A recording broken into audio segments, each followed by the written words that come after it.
നിർത്ത് നിർത്ത് നിർത്ത് നിർത്ത്. നീ ഇതങ്ങോട്ടാ ചാടി കയറി. ഞാനും വരുവാന്ന്. ആ ചേട്ടത്തിയോ? ചേട്ടത്തി ഓട്ടോയിലൊക്കെ കയറുമോ? അവര് വിളിച്ച ഓട്ടാന്ന്. ചേട്ടത്തി ഓസിന് കയറിയതാ. അത് പറ. നിന്റെ വർത്താനം കേട്ടാൽ നിനക്ക് ഒരുപാട് കാശ് തരാനുള്ളതല്ല തോന്നല്ലോടാ. ഈ മലയോടും കാടിനോടും മല്ലിക്ക് തന്നെയാണ് ഞാൻ ഇത്ര എത്തിയത് കേട്ടോടാ. എനിക്ക് ആരുടെ ഓശാരം വേണ്ട, വണ്ടി നിർത്തറ, ഞാനിവിടെ ഇറങ്ങുവാ. അതിന് ചേട്ടത്തിക്ക് ഇറങ്ങാനുള്ള സ്ഥലമായല്ലോ, അതിനാണോ വലിയ ഡയലോഗ് പറയുന്നത്? ആ വണ്ടി നിർത്തി കൊടുക്കും, ചേട്ടത്തി ഇറങ്ങട്ടെ. നിർത്ത്. നിന്നെയൊക്കെ ഒരു ദിവസം എൻ്റെ കൈ കിട്ടും, അന്ന് ഞാൻ ബാക്കി പറയാം. ആയിക്കോട്ടെ, പോവാ പോവാ.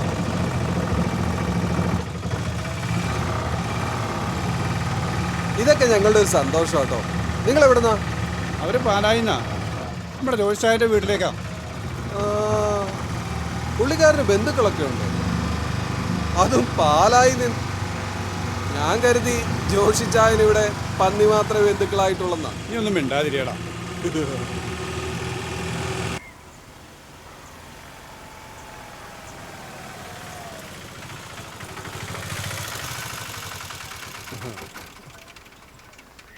എത്ര ഏട്ടാ? 100 രൂപ. ഞാൻ പിടിക്കാം. ടെൻഷനൊന്നും അടിക്കണ്ട. ഈ കുന്ന് കയറി ഒരു 2 കിലോമീറ്റർ നടന്നാൽ നമ്മുടെ ജോഷ് ചായൻ്റെ വീട്ടിലേക്കാണ്. നടന്നു. ഓക്കെ ഏട്ടാ, താങ്ക് യു ഏട്ടാ. ശരി വാ. ശരി. അങ്ങനെ ജോഷിച്ചായനും ബന്ധുക്കളായി.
അങ്ങോട്ട് ഇറങ്ങ്.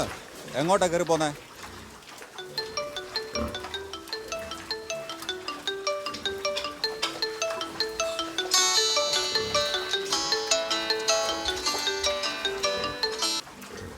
ഹലോ ചായ, ഒന്ന് വേഗം വീട്ടിലേക്ക് വന്നേ. എന്താ? എന്ത് പറ്റി? നിങ്ങൾ ഇങ്ങോട്ട് വാ, എന്നിട്ട് പറയാം.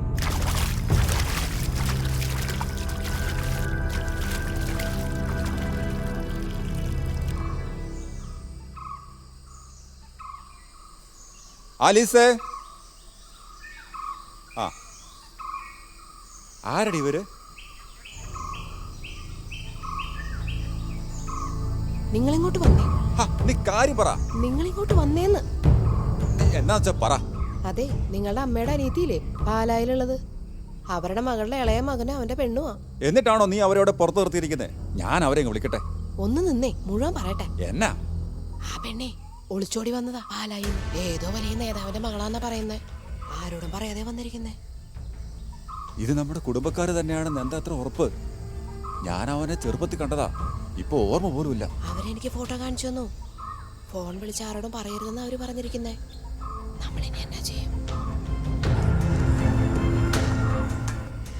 നമ്മളിനി എന്നാ ചെയ്യും ആലീസൻ?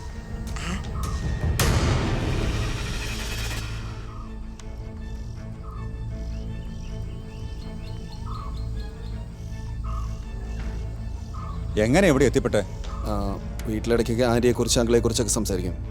ഒരു 15 വർഷം മുമ്പ് ഞാനിവിടെ വന്നിട്ടുണ്ട്. പെട്ടെന്ന് ആലോചിച്ചപ്പോൾ ഈ സ്ഥലം ഓർമ്മ വന്നേ, അതാ ഇങ്ങോട്ട് പോന്നേ. നിങ്ങളുടെ കല്യാണം കഴിഞ്ഞില്ലല്ലോ? ഇല്ല. കല്യാണം കഴിക്കാതെ ഇപ്പോൾ എങ്ങനെ ഇവിടെ? അങ്കിൾ സഹായിക്കണം. പള്ളിയിൽ നിന്നോ രജിസ്റ്റർ ആയിട്ടോ എങ്ങനെയെങ്കിലും ഞങ്ങളുടെ കല്യാണം നടത്തി തരണം. അതിനൊക്കെ ഒത്തിരി സമയമെടുക്കും. Please uncle. നമുക്ക് ആലോചിക്കാം.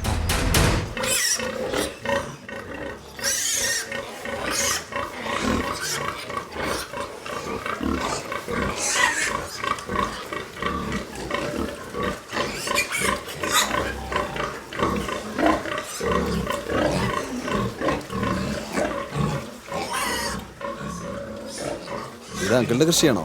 അല്ലടാ, ഇത് ജോർജ് ചേട്ടൻ്റെയാ.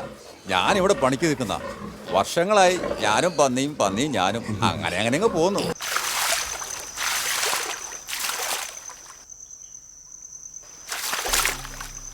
നീ വീട്ടിലേക്ക് വിളിച്ചായിരുന്നോ? ഇല്ല, വിളിച്ചാ ഞങ്ങളെ ഇവിടുന്ന് കണ്ടുപിടിക്കാൻ അവർക്ക് യാതൊരു ബുദ്ധിമുട്ടുമില്ല. കല്യാണം കഴിഞ്ഞിട്ടുമില്ല. ഏജന്റ് വീട്ടുകാരങ്ങനെ അവളെ കൂട്ടിക്കൊണ്ട് പോയി പിന്നെ ഞാൻ ഉണ്ടാവില്ല.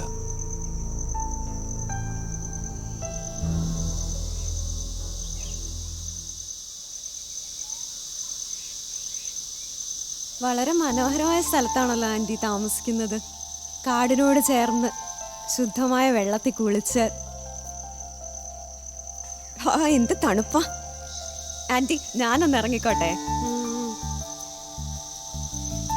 ആ കയ്യങ്ങന്നേ ആൻറ്റി, ആകെ മുങ്ങിയ കുളിരില്ലെന്നാ. ഇപ്പൊ നന്നായിട്ട് നനഞ്ഞില്ലേ, ഇനിയൊന്ന് കുളിച്ചു കേറിക്കോ.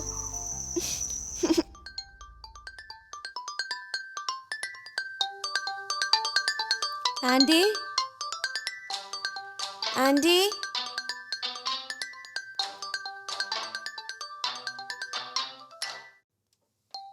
Aunty, aunty phone. എന്നാ മോളെ? Aunty phone.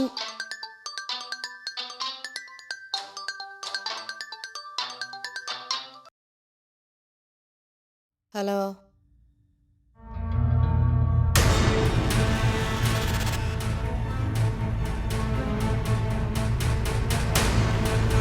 Anti, aunty, aunty, AB.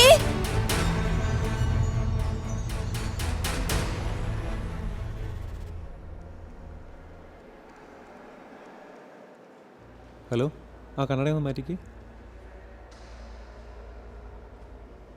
കണ്ണൊന്ന് തുറന്നേ. ഓക്കെ.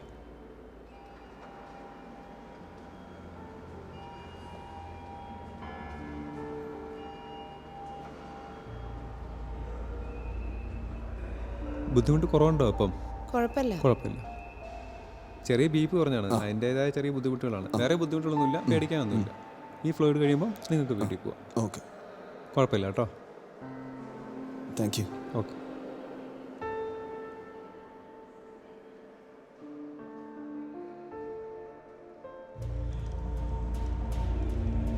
എന്നതാടാ, എന്നാ പറ്റിയേ? ഒന്നുമില്ല അങ്കിളെ, പ്രഷർ ഒന്ന് കുറഞ്ഞാ. ഈ ട്രിപ്പ് തരുമ്പോൾ പോകാന്നാ പറഞ്ഞേ.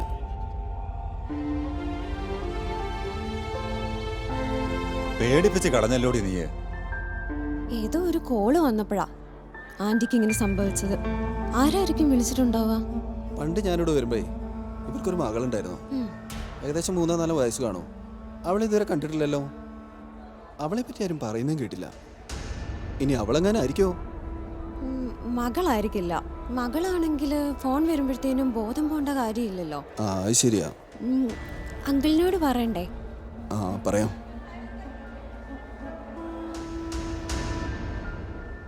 ആ, നിങ്ങൾ വന്നോ? ആ, അവര് പോയിക്കോളാൻ പറഞ്ഞു. ആണോ? എന്നാ ഞാൻ പോയി ബില്ലടച്ചു ആ, വരാം. ശരി.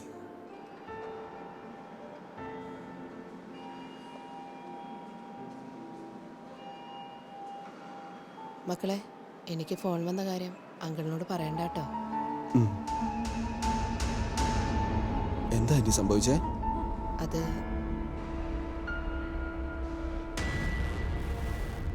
ആ, എന്നാ നമുക്ക് പോവാ അല്ലേ? അപ്പോ വാ, ഇറങ്ങ.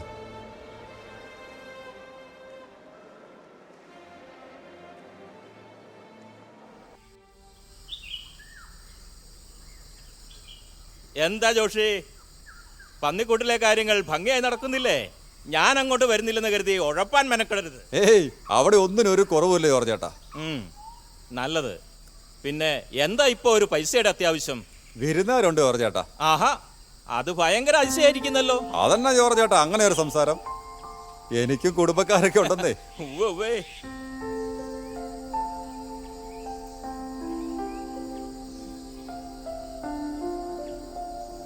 നടക്കട്ടെ നടക്കട്ടെ, ചെല്ല് ചെല്ല്. എന്നാ ശരി.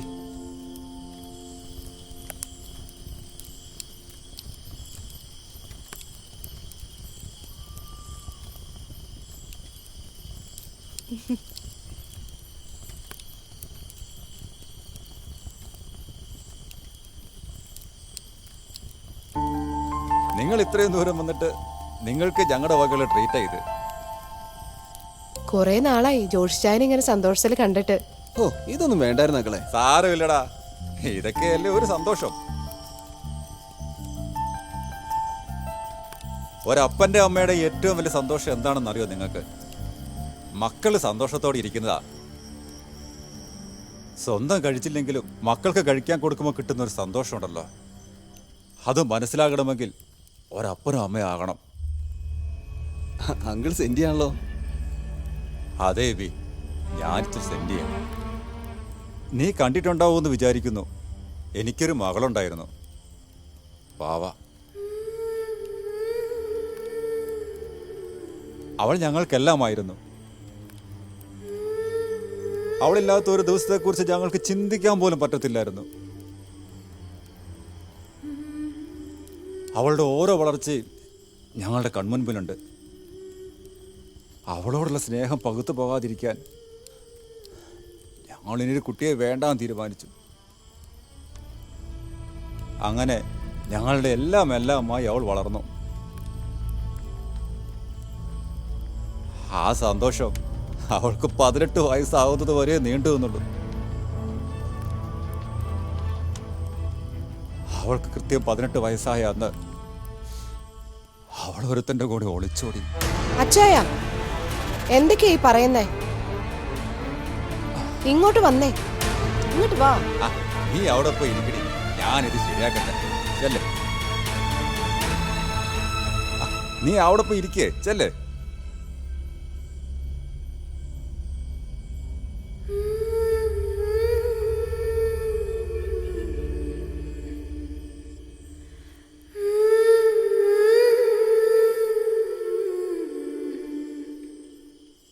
പതിനെട്ട് വയസ്സ് കഴിഞ്ഞാൽ പിന്നെ അവൾ മുതിർന്ന പൗരയാണ് പോലും.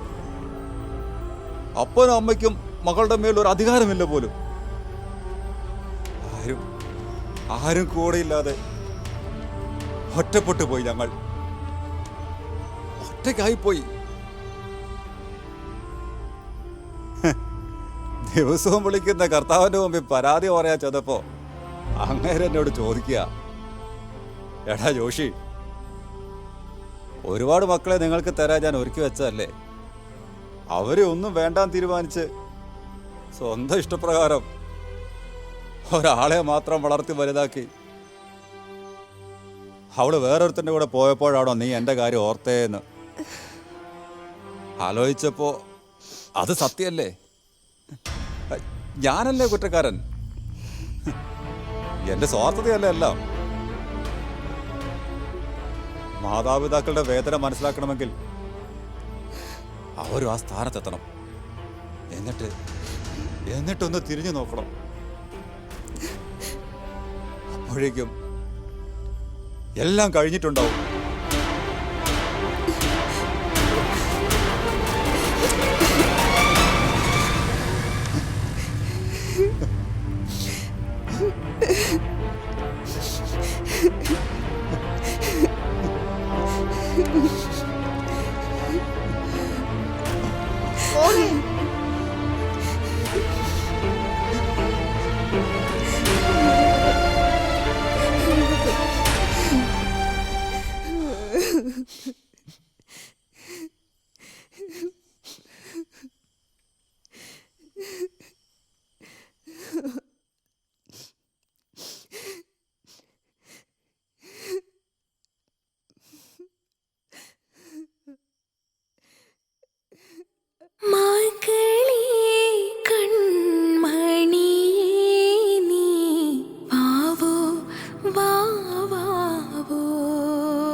നിങ്ങളിതെങ്ങോട്ടാ? ഞങ്ങൾ തിരിച്ചു പോവാ. ഞാൻ ഇന്നലെ അങ്ങനെയൊക്കെ പറഞ്ഞാൽ നിങ്ങൾക്ക് വിഷമായോ? അതാണ് ഇപ്പം ഇങ്ങനെ തീരുമാനിക്കാൻ കാരണം. അല്ല അങ്കിളെ, അങ്കിള് പറഞ്ഞ സത്യം. ഞങ്ങളുടെ ഭാവം മാത്രമേ ചിന്തിച്ചുള്ളൂ. ഞങ്ങൾക്ക് പറ്റിയ തെറ്റ് തിരുത്തണം. ഞങ്ങൾ ഇറങ്ങുക.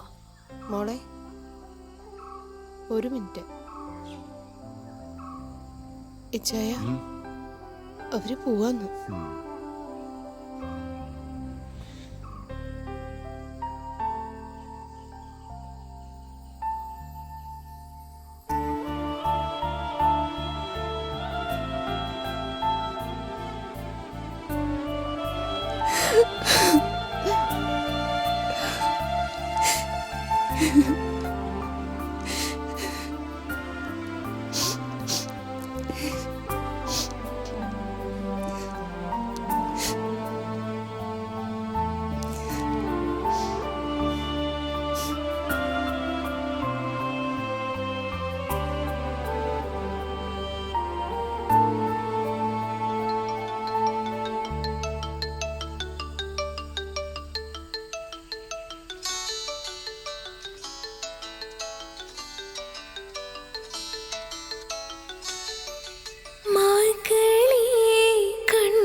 വാവയുടെ ഫോൺ വന്നപ്പോ മുതൽ ഇച്ചായ ഭയങ്കര സന്തോഷത്തിലാണല്ലോ.